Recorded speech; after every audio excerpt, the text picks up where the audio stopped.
c'est brouillard. On voit même plus la montagne. C'est brouillard, brouillard, brouillard, brouillard. Et le brouillard qui descend. On voit même plus la grue au fond pour les travaux. Bientôt on verra plus les voisins. Ça serait bien. Hein. Bon mercredi et bonne nouvelle aujourd'hui. J'ai une matinée complète pour moi, ouais. Bon, il y a un beau brouillard ce matin. Je voyais même pas le bout de la rue. C'était vraiment beau. Ce matin à 7h, début de 7h, il n'y avait rien. Et à 8h, il y avait plein de brouillard. Donc c'était vraiment impressionnant. On voit pas le bout de la rue, on voit plus les montagnes. C'est beau, c'est enveloppant. J'adore, j'adore. Du coup, j'ai mis du rouge à lèvres. Je me suis dit, j'ai refait mon petit vernis vite fait, du vernis classique. Hein, et je me suis mis mon petit rouge à lèvres. Je me suis dit comme ça, dans le blanc du brouillard, on va me voir. Bref, c'est aussi une journée de bonnes nouvelles puisqu'il y a le salle de Fabi qui commence. Donc du coup, je suis allée imprimer les premières grilles. Je suis trop contente en fait de toujours commencer un projet. Parfois, je me culpabilise. Je me dis, oh, j'ai pas terminé tel truc. Bon, bien sûr, j'ai des choses qui aboutissent et heureusement, hein, mais c'est l'excitation de commencer un projet. Vous savez, il y a une Canadienne que j'aime beaucoup, que j'adore, que je suis, qui s'appelle Sandra. Et sa vidéo, c'est Sandy by the Lakeside, sa chaîne. Et elle expliquait que, et elle se l'est fait reprocher hein, dans ses vidéos, qu'elle montrait jamais ou presque jamais ses projets terminés. Et en fait, elle explique que des fois, en cours de route, projet lui plaît plus ou que finalement on se rend compte qu'elle le mettra pas mais que c'est l'excitation de commencer un projet, c'est le bonheur d'aller choisir la laine, d'aller choisir les fils et de commencer et parfois c'est juste ça et elle dit oui alors elle aboutit des choses, hein, elle vous montre des projets qu'elle a terminés mais parfois elle dit voilà je le commence, c'est beau et puis ensuite elle fonctionne comme ça et bon je dirais pas que je fonctionne comme ça parce que j'abandonne rarement un projet, je défais rarement un projet, plutôt rare mais je le termine, ça prend le temps mais je le termine. Par contre, c'est trop l'excitation de commencer des choses. Il y a trop de belles choses. Il faut s'arrêter. Arrêter de créer, mince. Bon, bref. Ce matin, je vais aller donc choisir mes toiles. Enfin, ma toile, mes fils. J'ai déjà beaucoup de fils de la boutique de Fabienne, qui est un petit fil boutique. Si vous voulez, je vous mets le lien. Je vous mets pas toujours les choses en dessous là pour le vlog, mais je vous ai mis la dernière fois, je vous ai mis les recettes. Quand c'est vraiment, je sais qu'on va me poser la question, du coup je le mets. Donc là, je vais aller choisir ça, commencer ça. J'ai remonté avec moi mes toiles d'automne parce que là, il reste vraiment pas grand chose à terminer et je voudrais faire des éléments de la grille de rouge antique puisque là aussi, il faudrait que j'avance. Je voulais l'avoir pour octobre, c'est raté. Mais là, vraiment, je peux me rattraper. Donc là, si je peux aujourd'hui m'organiser, faire un petit bout du salle de Fabienne et un petit bout de la grille de rouge antique, et ben ce sera super. J'ai prévu de faire de la couture aussi ce matin. Au moins un sac. Let's go. Et de la broderie, forcément, broderie point de croix, mais broderie traditionnelle aussi. Je prépare le bonus pour mettre sur Patreon. Et puis mon article de blog que je vais faire pour la fin de la journée. Voilà, c'est pas mal chargé. Et les enfants qui me disent, cet après-midi, maman, c'est relax. Hein. Ils se relaxent. Oui, on y croit. Oui, ce sera relax pour quelqu'un, c'est sûr. Mais bon, voilà. Alors, écoutez, c'est parti. Je vais aller choisir mes toiles. Tout ça. Je vais préparer mon projet. Et je m'installe. Et puis je vous montre tout ce que j'ai choisi. Alors là, je suis dans le meuble de tout ce qui est toile de lin. Je vous montre un petit peu, j'ai tout mon stock ici. Et je suis en train de regarder pour les toiles que je vais utiliser, pour la toile que je vais utiliser pour le salle de Fabienne. J'ai sorti 3 toiles qui me semblent pas mal belles. Il y a celle-ci. Il y a celle-ci, toute qui pourrait être très sympa. Et il y a celle-ci, en mauve. Moi, je partirais bien sur celle-ci parce que franchement... Il faut que j'aille voir un peu les dimensions du projet. Mais si j'ai pas assez de place, je peux prendre celle-ci, ça peut être pas mal. Je voudrais rester raccord avec le jardin de brodeuse. Donc voilà. Bon, et ben écoutez, c'est parti, je vais chercher les fils.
Je viens d'avoir un très bon moment, point de croix. Franchement, je pensais pas en faire autant aujourd'hui, mais je suis super contente. J'ai beaucoup de choses à vous montrer.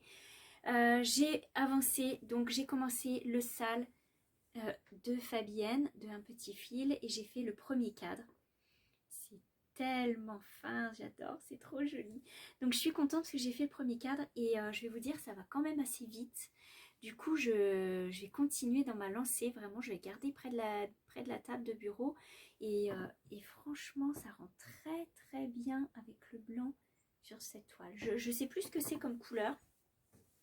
C'est pas violet, c'est pas lavande, c'est un petit peu plus pâle. C'est un petit peu plus vieilli que le lavande. D'ailleurs, vous voyez, ici c'est le lavande et ici c'est un peu plus pâle. Donc là, vraiment, je suis super contente du résultat. Donc là, ça c'est le sale de Fabienne que j'ai commencé tout à l'heure, enfin ce matin. Ensuite de quoi, j'ai avancé la grille automne. J'ai pas pris le petit plateau, tiens. Je pourrais le prendre parce que comme ça permettrait de pas avoir l'ombre derrière. Qu'est-ce que je fais? Il est là. Je vous l'amène. Voilà. Et les petits fils qui traînent dessus. Hop. Je vais vous remontrer ça, comme ça vous voyez bien. Donc ça, c'est le sale de Fabienne. Voilà, le petit cadre. Donc là, le but, c'est de faire tous les petits cadres en allant. Et puis ça, c'est la grille automne de rouge antique. Elle est super belle et franchement, plus je la vois et plus je la trouve magnifique sur la toile moutarde. Franchement, je suis vraiment contente d'avoir choisi ça. Ça s'agence bien avec le jardin de grand-mère. Donc voilà, ça je suis vraiment très contente de mon avancée. J'ai fait tout le haut avec les feuilles ici. Est-ce que vous les voyez les feuilles? Oui, vous les voyez un petit peu. Hop, ici la petite branche de feuilles, la feuille à l'intérieur. J'ai fait la petite feuille ici et j'ai fait le petit hérisson parce que des petits éléments comme ça, je trouve que ça se fait vraiment bien. Donc voilà, j'ai fait ça. Et ça, j'en suis super contente. Et j'ai ressorti le jardin de brodeuse. Et là, je vais vous montrer puisque je l'ai aussi un petit peu avancé. Donc j'avais commencé le cadre. Ici, j'avais que la moitié du cadre. J'ai fini tout le cadre et le cercle. Donc il n'y a plus qu'à broder l'élément dedans. Et j'ai mis un petit charme. Voilà. Pour commencer à coudre mes petits trucs qui vont aller dedans. J'ai des petits éléments. Donc ne me demandez pas où j'ai eu les charms. Il y en a que j'ai eu en cadeau quand je faisais des commandes. Il y en a que j'avais acheté, je crois que c'est ceux du jardin que j'avais acheté, mais alors je me souviens pas du tout, j'ai eu ça. Vous avez plein de sites qui vendent des petits charms, donc j'avais acheté ceux du jardin pour mettre dessus la petite pelle et puis le petit râteau. J'ai les petits ciseaux, que j'adore, les petits ciseaux de jardinage, voilà. Donc je vais essayer de, voilà, de rester dans ces tons-là. Je vais essayer de mettre ça ici, voilà. Donc là, je suis contente parce que j'ai vraiment avancé. Je suis super fière d'avoir ressorti une toile ancienne, d'avoir avancé une toile que j'ai commencé récemment et puis d'en avoir commencé une. Là, c'est vraiment super. Là, je m'en vais faire un petit peu de pâtisserie. Enfin, pâtisserie, c'est pas du grand art. Je vais faire un biscuit de Savoie parce que j'ai beaucoup d'œufs. Et quand je commence à avoir trop d'œufs, je fais des œufs au lait, des crèmes comme ça, mais je fais aussi un grand biscuit de Savoie et de la brioche, ce qui fait que pour déjeuner, on est bien. Alors, le biscuit de Savoie, c'est un mélange de sucre avec les jaunes d'œufs, et ensuite on rajoute les blancs en neige, un petit peu de farine, un petit peu de sel, et le tour est joué. Il n'y a pas de beurre, il n'y a rien d'autre, c'est juste ça. Ça vous fait une espèce de croche génoise, c'est plutôt bon. Je peux pas vous dire exactement les quantités parce que j'y vais en fonction du nombre d'œufs. Si je mets 10 œufs, je vais doser par rapport à mon sucre. J'y vais à l'œil comme ça, puis ça marche toujours. C'est super bon. Bon voilà, donc là je m'en vais faire ça et je m'en vais tricoter un peu parce qu'aujourd'hui c'est une journée pour moi relax. Donc je vais profiter d'être un peu avec les enfants vu que là j'étais pas mal à l'atelier. Et puis pendant que ça cuit dans le four, je vais peut-être essayer d'avancer le gilet de ma fille.